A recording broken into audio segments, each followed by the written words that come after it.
السلام علیکم ورحمۃ اللہ وبرکاتہ۔ الحمد للہ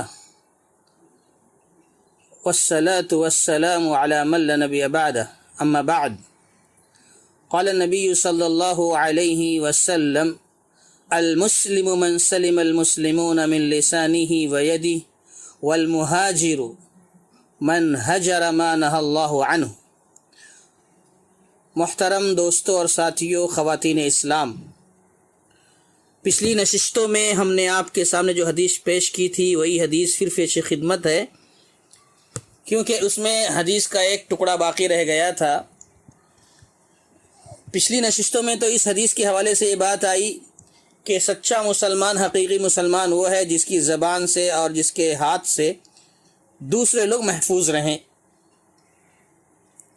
حدیث کا دوسرا ٹکڑا ہے والمہاجر من ہجر ما نہى اللہ عنہ۔ مہاجر وہ ہے جس نے ان چیزوں کو چھوڑ دیا جس سے اللہ تعالیٰ نے منع فرمایا ہے۔ جس چیز سے اللہ نے روک دیا اس چیز کو چھوڑ دینا وہ مہاجر کہلاتا ہے، وہ چھوڑنے والا مہاجر کہلاتا ہے۔ حجر کے معنی چھوڑنا، ترک کرنا۔ اس حدیث میں مہاجر کا لفظ استعمال ہوا کہ مہاجر کون ہوگا۔ تو اہل علم نے اس حدیث کی روشنی میں یہ بیان فرمایا ہے کہ مہاجر یا ہجرت دو طرح کی ہوتی ہے۔ ایک ہجرت مکان ہے، ایک ہجرت حال ہے۔ ہجرت مکان کا مطلب یہ ہے کہ ایک شہر سے دوسرے شہر ہجرت کر جانا، ایک ملک سے دوسرے ملک ہجرت کر جانا، ایک علاقے سے دوسرے علاقے کی طرف منتقل ہو جانا، یعنی ہجرت کر لینا کہ جس علاقے میں آپ رہ رہے ہیں، جس شہر میں آپ رہ رہے ہیں، وہاں پر کفر کا غلبہ ہے، وہاں پر اللہ کی عبادت و بندگی کرنے کا موقع فراہم نہیں ہو رہا ہے، تو ہجرت کر جانا، ایک مقام سے دوسرے مقام کی طرف ہجرت کرنا، یہ ہجرت مکان ہے، یعنی جگہ کی ہجرت، منتقل ہونا۔ جیسے کہ صحابہ کرام مکہ سے مدینہ منتقل ہوئے تھے، مکہ سے مدینہ ہجرت کیے ہوئے تھے، سارے صحابہ کرام نے ہجرت کی، خود پیارے نبی صلی اللہ علیہ وسلم نے ہجرت کی۔ اور جیسے کہ میں نے کہا کہ جب عبادت و بندگی صحیح طریقے سے کرنے کا موقع نہ ملے تو اس شہر کو چھوڑ کر دوسرے شہر منتقل ہونے کا نام ہجرت مکان ہے، یعنی جگہ کی ہجرت۔ اب دیکھیے ابو بکر صدیق رضی اللہ تعالیٰ عنہ کے حوالے سے آپ جانتے ہیں کہ ابو بکر رضی اللہ تعالیٰ عنہ اپنے گھر کے صحن میں، آنگن میں اللہ کی عبادت کرتے تھے، قرآن کی تلاوت کرتے تھے۔ مشرکین مکہ کی عورتیں اور بچے بغور سنتے تھے تو مشرکین کو تکلیف ہوئی تو اذیت دیتے تھے، ستاتے تھے۔ تو ابو بکر رضی اللہ تعالیٰ عنہ نے کیا سوچا کہ میں مکہ چھوڑ کر چلا جاتا ہوں۔ جب چھوڑ کر جانے لگے تو راستے میں ابن دغنہ سے ملاقات ہوتی ہے۔ ابن دغنہ پوچھتا ہے ابو بکر کہاں جا رہے ہو؟ تو ابو بکر رضی اللہ تعالیٰ عنہ جواب دیتے ہوئے کہتے ہیں کہ اے ابن دغنہ دیکھو، میں مکہ چھوڑ کر جا رہا ہوں، یہ شہر چھوڑ کر جا رہا ہوں، کیونکہ یہ شہر کے لوگ مجھے رہنے نہیں دیتے، میں اللہ کی عبادت کرنا چاہتا ہوں، مجھے عبادت کرنے نہیں دیتے ہیں، میری عبادتوں میں خلل پیدا کرتے ہیں۔ تو سوچا ایسی جگہ چلا جاؤں جہاں پر سکون سے اللہ کی عبادت کر سکوں، یہاں پر عبادت کرنا، اللہ کی بندگی کرنا میرے لیے مشکل ہو رہا ہے، اس لیے میں اس شہر کو چھوڑ کر دوسرے شہر جا رہا ہوں۔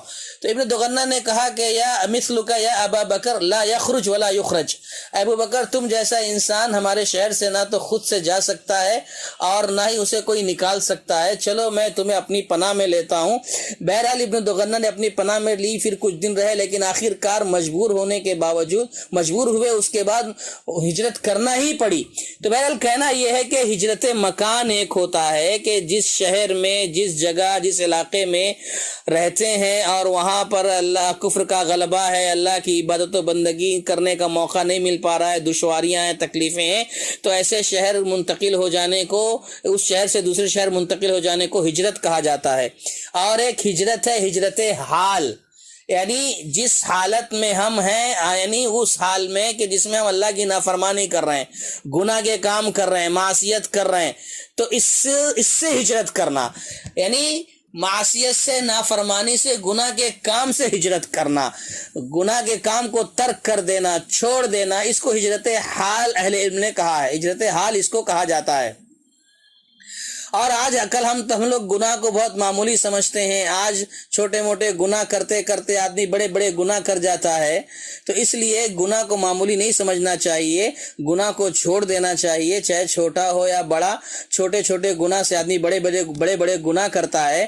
عبداللہ ابن مسعود رضی اللہ تعالیٰ عنہ فرماتے ہیں ان المؤمن یرا ذنوبہ کانہ قاعد تحت جبل, کہ ایک مومن ہوتا ہے اور مومن کی شان یہ ہوتی ہے کہ وہ جب کوئی چھوٹا سا گناہ کرتا ہے, معمولی گناہ کرتا ہے, تو وہ یہ سوچتا ہے, یہ سمجھتا ہے کہ میں کسی پہاڑ کے نیچے بیٹھا ہوا ہوں اور وہ خوف کھاتا ہے, ڈرتا ہے کہ وہ پہاڑ ابھی نیچے گرے گا اور میری جان ختم ہو جائے گی, میں ہلاک ہو جاؤں گا, تباہ برباد ہو جاؤں گا. یعنی وہ ایک معمولی گناہ کو کرنے کے بعد بڑا خطرہ محسوس کرتا ہے, ڈرتا ہے, گھبراتا ہے.